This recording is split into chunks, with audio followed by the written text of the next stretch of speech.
39 ऋषि भरद्वाज के आश्रम में। ऋषि भरद्वाज के आश्रम में जब निषदराज गुह के वापस गंग के उस पार चले गए, तब राम ने लक्ष्मण से कहा, हे सौमित्र, अब हम सामने के फैले हुए इस निर्जन वन में प्रवेश करेंगे। यह भी हो सकता है कि हमें इस वन में हमें अनेक प्रकार की भयंकर स्थितियों और उपद्रवों का सामना करना पड़े। कोई भी भयंकर प्राणी किसी भी समय किसी भी ओर से आकर हम पर आक्रमण कर सकते हैं। अतः तुम सबसे आगे चलो।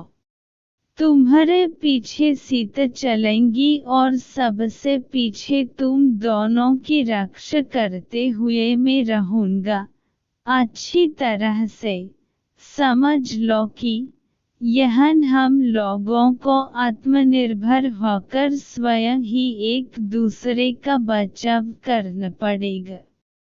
राम की आज्ञा के अनुसार लक्ष्मण धनुष बाण संभाले हुए आगे आगे चलने लगे तथा उनके पीछे सीता और राम उनका अनुसरण करने लगे। वन के भीतर चलते चलते ये तीनों वत्स देश में पहुँचे। यह विचार करके कि कोमलांगी सीता इस कठोर यात्रा से अत्यधिक क्लांत हो गई होंगी, वे विश्राम करने के लिए एक वृक्ष के नीचे रुक गए। संध्या हो जाने पर उन्होंने संध्योपासना आदि कर्मों से निवृत्ति पाकर वाहन उपलब्ध वन्य पदार्थों से अपनी क्षुधा मिटाई। शनैः शनैः रात्रि गहरने लगी। राम लक्ष्मण से बोले, भैया लक्ष्मण, इस निर्जन वन में आज हमारी यह प्रथम रात्रि है। जानकी की रक्षा का दायित्व हम दोनों भाइयों पर ही है, इसलिए तुम सिंह की भांति निर्भय एवं सतर्क रहना। ध्यान से सुनो। कुछ दूरी पर अनेक प्रकार के हिंसक प्राणियों के स्वर सुनाई दे रहे हैं।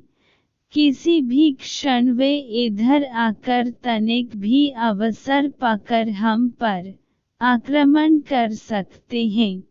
इसलिए है वीर शिरोमणि, किसी भी अवस्था किंचित भी असावधान मत होना। फिर विषय को परिवर्तित करते हुए वे बोले, आज पिताजी अयोध्या में बहुत दुखी हो रहे होंगे और माता कैकेयी उतनी ही आनंदित हो रही होंगी। अपने पुत्र को सिंहासनारूढ़ करने के लिए कैकेयी कुछ भी कर सकती है। रह रह कर मेरे मन में एक आशंका उठती है कि कहीं वे पिताजी के भी प्राण छल से न ले लें। धर्म से पतित और लोभ के वशीभूत हुआ मनुष्य भला क्या कुछ नहीं कर सकता। ईश्वर न करे कि ऐसा हो। अन्यथा वृद्ध माता कौसल्या भी पिताजी के और हमारे वियोग में अपने प्राण त्याग देंगी। इस अन्याय को देखकर मेरे हृदय में अवर्णनीय वेदना होती है। जी चाहता है कि इन निरीह वृद्ध प्राणियों के जीवन की रक्षा के लिए संपूर्ण अयोध्यापुरी को बाणों से बिंद दूं, किंतु मेरा धर्म मुझे ऐसा करने से रोकता है। सत्य जनों की मैं आज बड़ दुखी हूँ। ऐसा कहते कहते राम का कंठ अवरुद्ध हो गया और वह चुप होकर अश्रुपूरित नेत्रों से पृथ्वी की ओर देखने लगे। जब लक्ष्मण ने राम को इस प्रकार दुख से संतप्त होते देखा तो उन्होंने धैर्य बांधते हुए कहा, हे आर्य, इस प्रकार शोक विह्वल होना आपको शोभा नहीं देता। आपको दुखी देखकर भभी को भी दुख होगा, अतः आप धैर्य धारण करें। बड़े से बड़े संकट में भी अपने धैर्य का संबल कभी नहीं छोड़ा, फिर आज इस प्रकार अधीर क्यों हो रहे हैं? उचित तो यही है कि हम काल की गति को देखें, परखें और उसके अनुसार ही कार्य करें। मुझे विश्वास है कि वनवास की यह अवधि निष्कंटक समाप्त हो जाएगी और उसके पश्चात हम कुशलतापूर्वक वापस अयोध्या लौटकर सुख शांति का जीवन व्यतीत करेंगे। तृणों की शैया पर लेटे हुए राम के निद्रामग्न हो जाने पर लक्ष्मण संपूर्ण रात्रि निर्भय होकर धनुष बाण संभाले राम और सीता के रक्षार्थ पहरा देते रहे।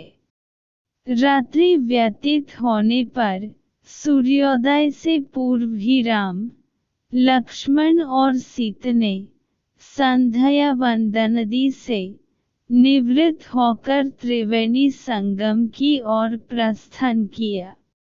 मार्ग में लक्ष्मण ने कुछ वृक्षों के स्वादिष्ट फलों को तोड़कर राम और सीता को दिया तथा स्वयं भी उनसे अपनी क्षुधा शांत की। संध्या होते वे गंगा और यमुना के संगम पर पहुंच गए। कुछ देर तक संगम के रमणीक दृश्य को देखने के बाद राम बोले, लक्ष्मण, आज की इस यात्रा ने हमें महतीर्थ प्रयागराज के निकट पहुंच दिया है।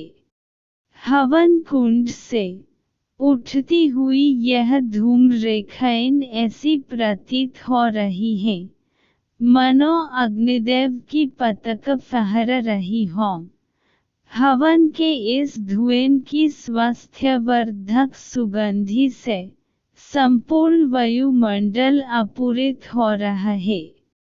मुझे ऐसा प्रतीत होता है कि हम महर्षि भरद्वाज के आश्रम के आसपास पहुंच चुके हैं। संगम की उस पवित्र स्थली में गंगा और यमुना दोनों ही नदियां कल नाद करती हुई प्रवाहित हो रही थीं। निकट ही महर्षि भरद्वाज का आश्रम था।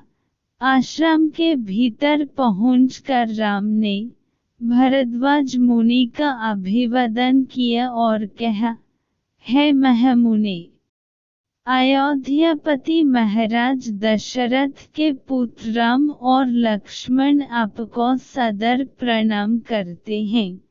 भगवान पिता की आज्ञा से मैं 14 वर्ष पर्यंत वन में निवास करने आया हूँ। ये मेरे अनुज लक्ष्मण तथा मेरी पत्नी मिथिलापति जनक की पुत्री सीता हैं। उनका हार्दिक सत्कार करने तथा बैठने के लिए आसन देने के पश्चात मुनि भरद्वाज ने उनके स्नान आदि की व्यवस्था किया और उनके भोजन के लिए अनेक प्रकार के फल दिए।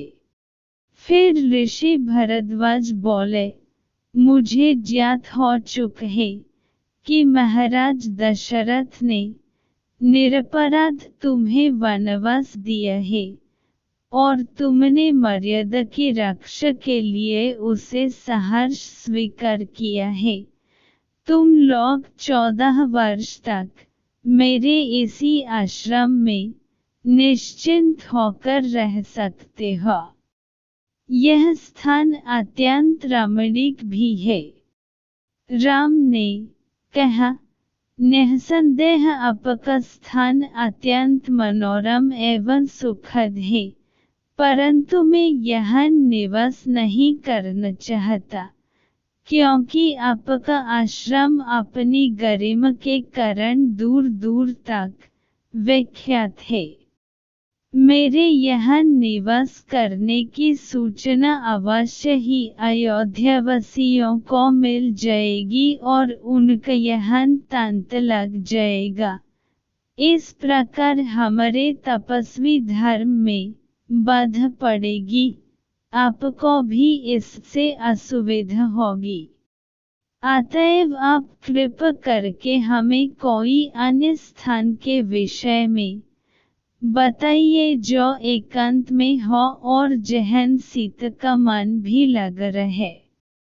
राम के तर्कयुक्त वचनों को सुनकर ऋषि भरद्वाज ने कहा, यदि तुम्हारा ऐसा ही विचार है तो तुम चित्रकूट में जाकर निवास कर सकते हो, जो कि यहाँ से 10 कोस की दूरी पर है, और उस पर्वत पर अनेक ऋषि मुनि तथा तपस्वी अपनी कुटिया बनकर तपस्या करते हैं। वह स्थान रमणीक तो है ही, और फिर वानर, लंगूर आदि ने उसकी शोभा को द्विगुणित कर दिया है। चित्रकूट की सबसे बड़ी विशेषता यह है कि अनेक ऋषि मुनियों की तपस्या स्थली रही है, जिन्होंने मोक्ष प्राप्त की है।